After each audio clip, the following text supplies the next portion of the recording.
জুলাই গণহত্যার দুটি মামলার আনুষ্ঠানিক অভিযোগপত্র দেয়া হবে এ মাসেই। এর মধ্যে একটি মামলার আসামি সাবেক প্রধানমন্ত্রী শেখ হাসিনা। এসব কথা জানিয়েছেন আন্তর্জাতিক অপরাধ ট্রাইব্যুনালের চিফ প্রসিকিউটর তাজুল ইসলাম।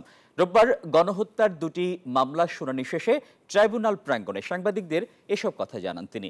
বলেন, ৩টি মামলার তদন্ত প্রতিবেদন হাতে এসেছে, এগুলো যাচাই বাছাই করা হচ্ছে। চিফ প্রসিকিউটর বলেন, ট্রাইব্যুনাল নিয়ে ষড়যন্ত্র হচ্ছে, যারা ষড়যন্ত্র করছে তাদের চিহ্নিত করা হবে। রোববার শুনানি হওয়া দুটি মামলার একটির তদন্ত প্রতিবেদন 15 জুন ও আরেকটির প্রতিবেদন 6 জুলাইয়ের মধ্যে দাখিলের নির্দেশ দিয়েছেন ট্রাইব্যুনাল।